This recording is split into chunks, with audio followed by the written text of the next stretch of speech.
अहमदाबाद हादसे पर बड़ी खबर आ रही है कि विमान का कॉकपिट वॉइस रिकॉर्डर बरामद कर लिया गया है। देखिए, इसे दूसरा ब्लैक बॉक्स भी कहा जाता है। हादसे की वजह जानने में मिलेगी इससे मदद। ये कॉकपिट जो वॉइस रिकॉर्डर होता है, इसमें साफ तौर पर जो जानकारियां निकलकर सामने आती है वो ये है कि पायलट्स के बीच में क्या बातचीत हुई थी, उस वक्त क्या हालात थे और क्या वजह रही थी हादसे के पीछे की। जब ये प्लेन क्रैश हुआ था तो उस वक्त क्या मंजर था पायलट के सामने, क्योंकि इसमें वॉइस जो है वो रिकॉर्ड हो जाती है, जिससे हादसा किस वजह से हुआ इस बाबत जानकारी मिल पाती है। हादसे की वजह जानने में इससे एक बड़ी मदद मिलेगी। तो फिलहाल इसे लंबे समय से तलाश की जा रही थी, लेकिन ये अभी तक मिल नहीं पाया था। 12 जून के बाद आज जाकर ये बॉक्स मिला है। इसे भी एक तरीके का ब्लैक बॉक्स ही कहते हैं और इसका नाम होता है कॉकपिट वॉइस रिकॉर्डर। अभी फिलहाल इसे बरामद कर लिया गया है। एक पहले ही बरामद किया जा चुका था। अब इस वॉइस रिकॉर्डर के बरामद होने से ये जानकारी मिल पाएगी कि आखिर पायलट्स के बीच में क्या बात हुई थी, क्या वजह रही थी इस हादसे के पीछे की।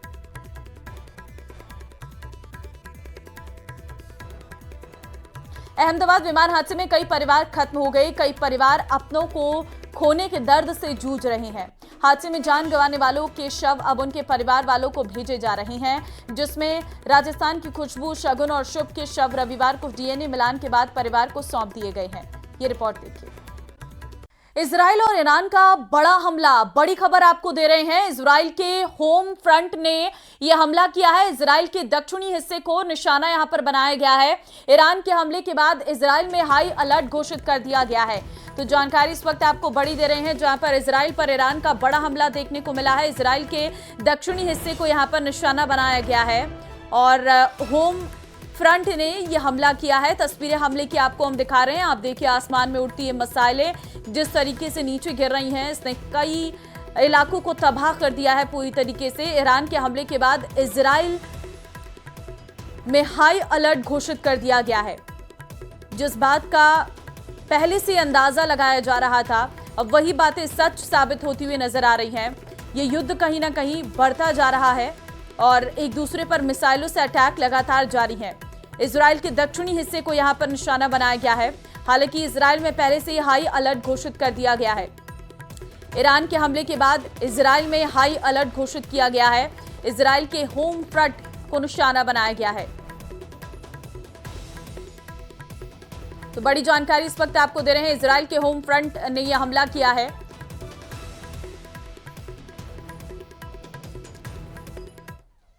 तेहरान में कई कारों में धमाके हुए हैं। इसमें किसी बड़ी हस्ती को टारगेट करने की प्लानिंग बताई जा रही है। ईरान में इजराइल के हमलों को लेकर दहशत बहुत अधिक है, लेकिन इजराइल अब भी हाइफा पर हुए मिसाइल अटैक को लेकर सहमा हुआ है। नेतन्याहू चाहते हैं कि अब ईरान पर सबसे बड़ा हमला हो और यह अटैक आज ही करने की तैयारी है। देखिए रिपोर्ट।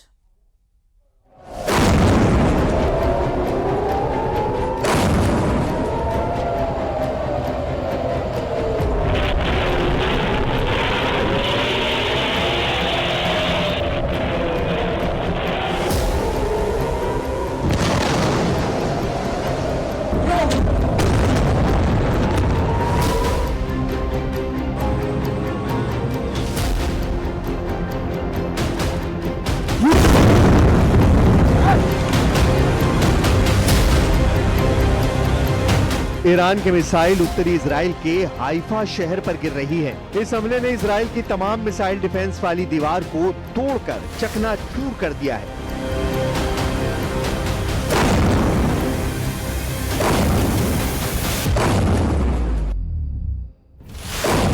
जहां जहां मिसाइल गिर रहा है, वहां ईरान तबाही की 100% वाली गारंटी दे रहा है।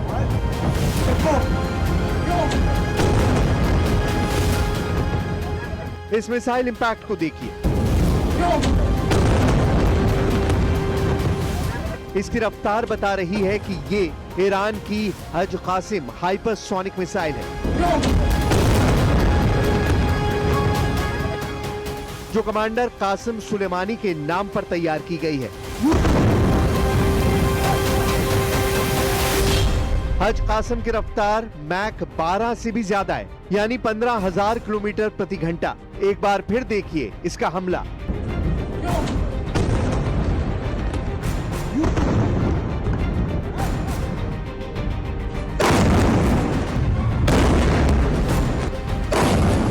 ईरान ने इजराइल के हाइफा को हज कासिम से बुरी तरह दहला दिया है। इस मिसाइल की रेंज है 1500 किलोमीटर और ये ईरान की सबसे आधुनिक मिसाइलों में से एक मानी जाती है।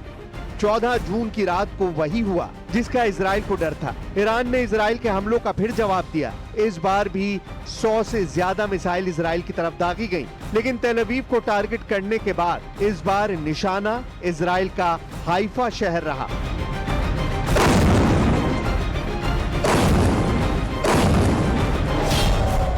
ईरान का मिसाइल रूट देखिए, 1500 किलोमीटर दूर ईरान से लॉन्च होने के बाद ये इराक, जॉर्डन और सीरिया के आसमान से गुजरी और हाइफा शहर पर टूट पड़ी।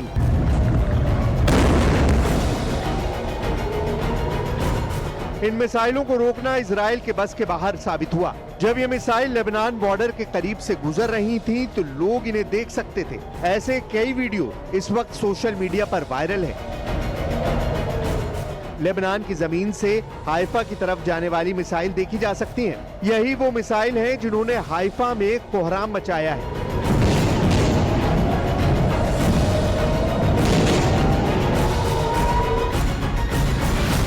जहां जहां ये मिसाइल गिरी, देखिए वहां का हाल क्या हुआ।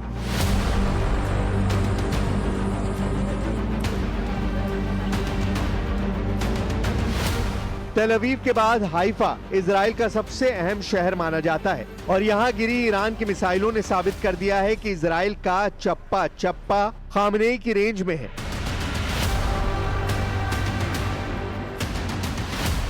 अब सवाल है कि हाइफा पर हुए इस हमले ने नेतन्याहू को या कहें कि इजराइल को कितना बड़ा जख्म दिया है, क्योंकि तस्वीरें जो बता रही हैं उससे सवाल उठता है कि क्या ईरान ने इजराइल में प्रोजेक्ट गजा शुरू कर दिया है। जहां जहां मिसाइल गिरी उसे देखकर ये कोई नहीं कह सकता कि ये इजराइल का कोई शहर हो सकता है। हाइफा के आसपास और भी कई शहरों और मिलिट्री अड्डों पर हमले हुए हैं, लेकिन सबसे बड़ा टारगेट हाइफा ही साबित हुआ। अब समझिए कि हाइफा आखिर क्यों इजराइल के लिए बहुत अहम लोकेशन है। सेना के लिहाज से हाइफा में इजराइल की नेवी का बड़ा बेस है।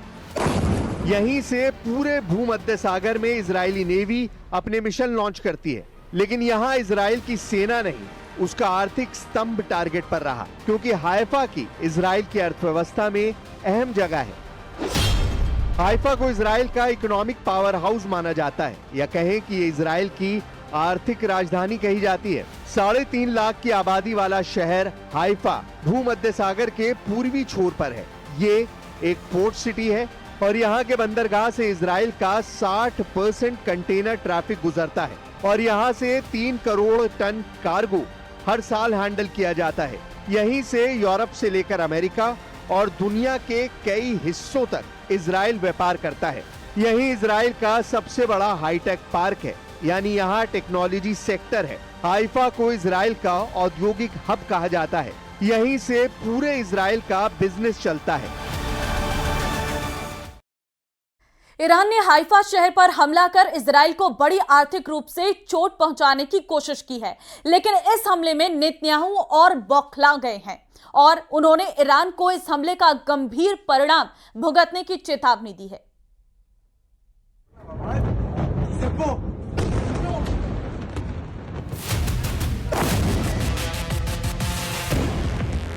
अब सवाल है कि इन धमाकों का कितना असर इजराइल के कारोबार पर पड़ेगा, क्योंकि इजराइल में आयात और निर्यात का सबसे बड़ा सेंटर हाइफा ही है। ईरान के मिसाइल अटैक ने साबित कर दिया है कि वो इजराइल के धंधे पर चोट कर सकता है, जहां से इजराइल के उद्योगों तक कच्चा सामान पहुंचता है और फिर सामान तैयार कर निर्यात किया जाता है। ईरान अब उसके बिजनेस सेंटर पर चोट कर रहा है। अब हाइफा की तरफ ईरान की मिसाइलें क्यों तानी गईं, इसे भी समझिए। किसी युद्ध में बराबरी का जवाब क्या होता है, ये इजराइल और ईरान के युद्ध को देखकर समझा जा सकता है।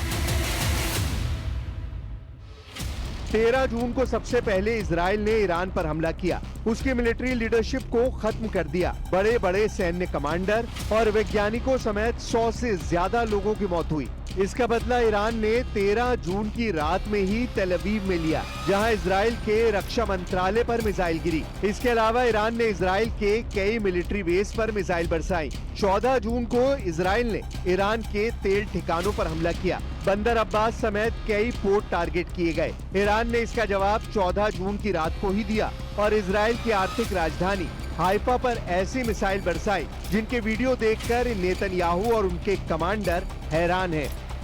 ईरान की बहुत सी मिसाइलों को इजराइल ने रोका भी, लेकिन ज्यादातर ने हाइफा और आसपास के टारगेट्स को हिट करने में कामयाबी हासिल की। तेल अवीव से 10 किलोमीटर दक्षिण में बातयाम नाम के शहर में क्या हुआ, यहाँ चल रहा रेस्क्यू मिशन बता रहा है। ईरान की मिसाइल जहाँ टकराई वहाँ यही हाल हुआ। ईरान की मिसाइलों ने हाइफा में इजराइल की रिफाइनरी को भी टारगेट बनाया है। यहाँ के बाजान ऑयल रिफाइनरी कॉम्प्लेक्स को ईरान ने टारगेट किया है। ईरान का दावा है कि उसने ऐसा इसलिए किया क्योंकि इजराइल ने उसके तेल ठिकानों को जलाया है। ईरान का कहना है कि इजराइल ने तेहरान सेंटर से करीब 10 किलोमीटर दूर शहरान तेल डिपो पर बम बरसाए हैं। इस डिपो में तेल के 11 बड़े टैंक हैं, जहां 44,000 बैरल तेल रखा जाता है। इसी ऑयल डिपो से तेहरान के आसपास तेल सप्लाई किया जाता है। इसके अलावा ईरान की पोर्ट सिटी बंदर अब्बास में भी तेल के ठिकानों को नुकसान पहुंचाया गया है।